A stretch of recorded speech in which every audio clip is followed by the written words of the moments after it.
Well, it's a unique week, the U.S. Open at LA North. I had the honor to play there back in 1992, actually the Super Bowl 27, the week the Cowboys and Bills played, thanks to the late Reggie Howell, who had tremendous connections when it came to the game of golf. And they are hosting the Open. Rob Bolton, PGAtour.com, joins us. We'll have the picks here, Rob. By the way, you're picking third. Paul's out. He got married officially in the last hour. A lot of moving parts. But about the course itself, they've never really wanted this. They finally decided, okay, your thoughts, what kind of course is LA North? Hey, guys. First of all, I thought I'm an enthusiastic guy, but Matt Brown blows me away. It makes me feel like a sloth. Really compelling interview there. Thank you. I was gripped, hanging in every word. And secondly, if his video game with the AD pays off, which it sounds like it will, that sounds awesome. He imagine what it would be like with the PGA Tour as the model for that. Oh, absolutely. Right. Yeah. It might turn into more. It might be a lot of fun. Yeah, it might spawn off. You're right. Right, yeah. So LACC is, I remember talking with you guys ahead of the PGA Championship last year with Southern Hills and the imagery and how gorgeous it was, and it really developed into an incredible tournament with Justin Thomas upending Will Zalatoris in the playoff. Gil Hance and Jim Wagner were on the scene of that in advance to restore it. I'm getting the same sort of ethos from those guys. Jeff Shackelford, the writer / architect wizard that he is, was part of this project at LACC. It's going to pop, and I think it's trying to.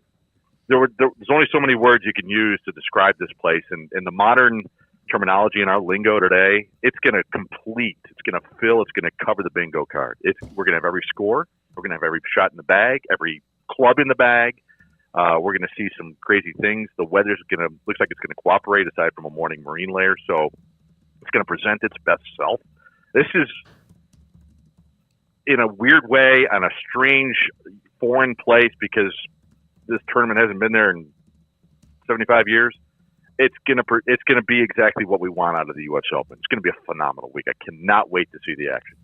All right, I'm going to ask you after we draft, and then you tear down our teams, about the LIV and PGA story last week, and then even now the commissioner's out with a health-related issue. Yeah. But we'll get into that following our draft. So here we are. It's the U.S. Open. Each person gets a four-man team. We go 1, 2, 3, 4, and then back the other direction. Emery's 1, Craig is 2, Rob 3, and then I will pick at number 4. And Emery, you are on the set with us. Good to see you. You get the first pick. With the first pick, I'm going to go with Scottie Scheffler. Is it Rob, is that kind of almost like not overwhelming, but a heavy, heavy favorite this week, Scottie Scheffler? The narrative entering was that if he would have just putted a little bit better at Memorial, he would have pretty much ran away with that tournament. And even he said if he could just find the hole, he would have won it. You don't normally hear a guy talk about it like that because he kind of come across as braggadocious, but he gets away with it because he's Scottie Scheffler. He is. Speaking of video games, that's the kind of golf he's been playing. You can't win every week, but he's coming so darn close. And because the course is unfamiliar to most, ball strikers should have the upper hand until some of these greens are learned. The whole locations and just the distances from tee to green are going to change every day because that's what this course can yield. So if you think about ball strikers, he's the best in the world. So absolutely, it's a well-deserved favorite. All right, Craig Smoak, number 2. I'll go John Rahm. John Rahm at 2. Rob? Oh, hey, Craig, I've never felt so great about scoring like 73 over to beat you at the PGA. Yeah, right, yeah.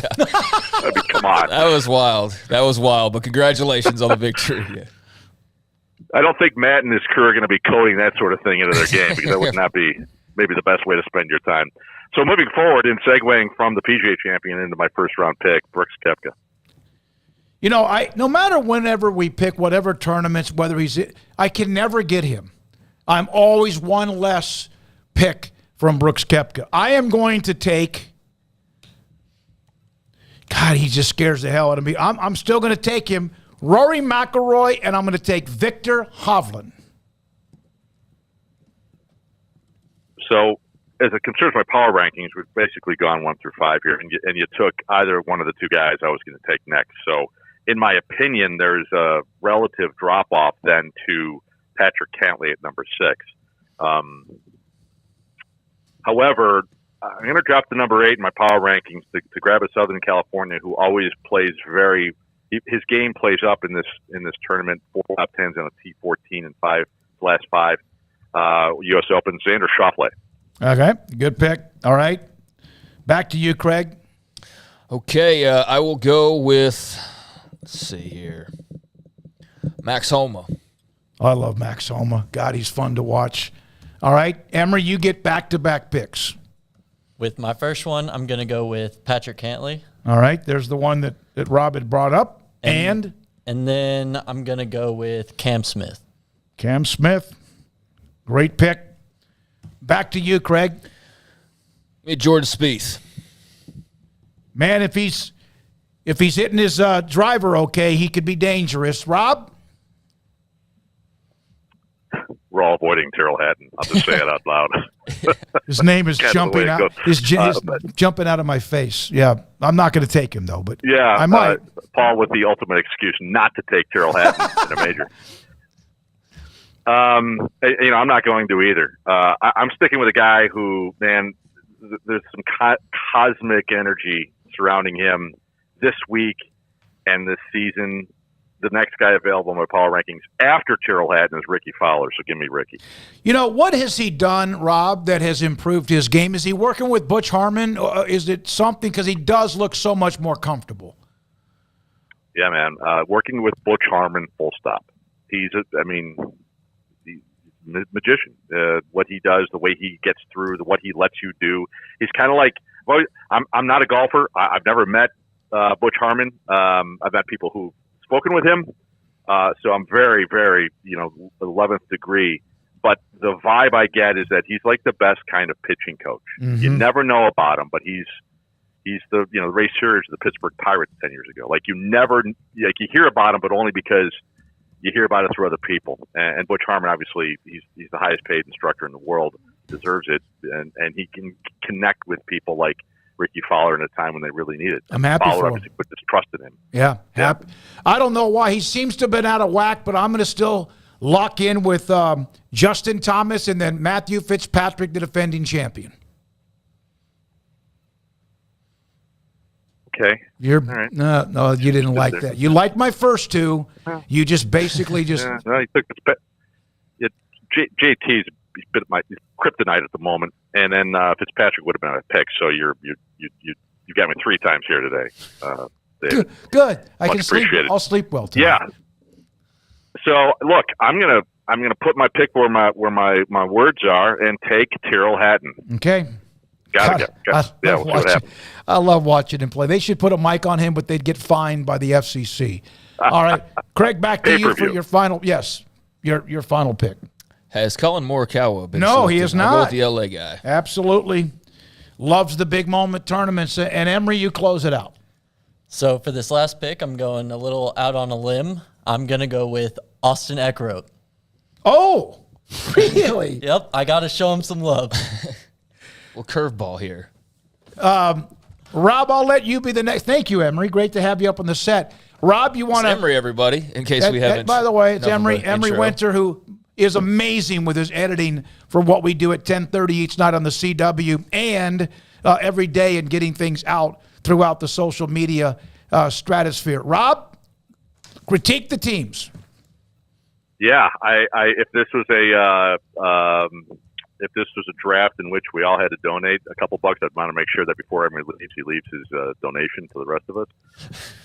Just because of the Eckroat pick at the end there. No, look, I joke because it is so out there. I don't know if we've had a flyer pick in any of these.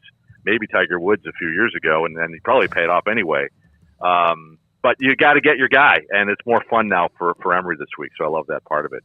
Look, JT and Morikawa, both those guys, not in my power rankings this week for various reasons. I'm actually leaning hard into Morikawa for top 10 just because I'm again, a little bit of synergy. He has some of that recent experience, albeit 6 years ago at LACC, and I'll give him a little bit of a nod for that. And he's just so comfortable in his own skin. He's in the right place. So, Craig, I love the last the last round pick you got there. Homa is what can you say that hasn't been said about Max Homa? He's the darling of this event. He's had this event circled on his calendar for years, and here he is. So certainly a lot of pressure there, but if anybody can handle it, it's going to be that guy. And David, obviously, you already know you took 3 of my picks. So thanks for playing. All right. So but I love the team. No, I feel pretty good about that. I know that, man, Rory, he has not played well in the final days, but and Hovland coming off what he did. JT's been a little bit up and down. In fact, Fitzpatrick's been kind of under the radar. All right, so, Rob, you wake up last Tuesday morning. We had Jimmy Walker on. He was phenomenal with an honest and transparent, his opinion. What did you think, and what has been your opinion now that a week has gone by of the LIV and PGA Tour story from a week ago? It's everybody has their reaction to it. I think my takeaway overall, start there, is just that all the rhetoric you're hearing about didn't know anything and didn't know about it in advance, and some of the whiffs of we knew there was some conversations, didn't think it was going to happen this fast.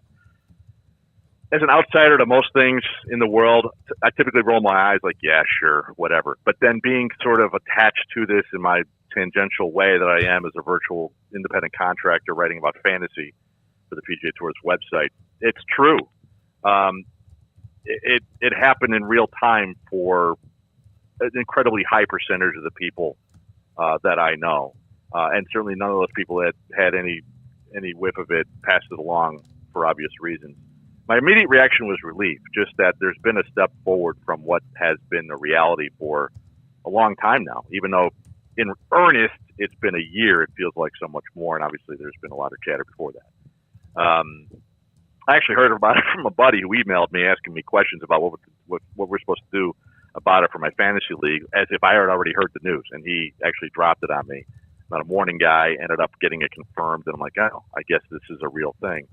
And obviously news travels fast, and you heard about Jay Monahan suffering from a medical condition as of yesterday, and so we're all responding and reacting to that in real time now as well during the U.S. Open. As far as what's going to happen, don't know. I mean, every day seems to present so much more new news. I'm basically just caught up on everything that I bookmarked as of late last night, just so that I'd be prepared for the conversation today with you guys. Honestly, I been so much, and I watched the CNBC interview with Jay and Yasser. That was on the full show last week. So what's Squawk Box, I believe it's called. Finally watched that in its entirety. Just really, literally getting caught up just for the job, and so still learning a lot myself. It's maybe we'll have more in a month when we convene for the Open Championship. Can't wait to watch and see this course. I honestly got a chance to play it the week of Super Bowl 27. Awesome. With the late and great friend of mine, Reggie Howe.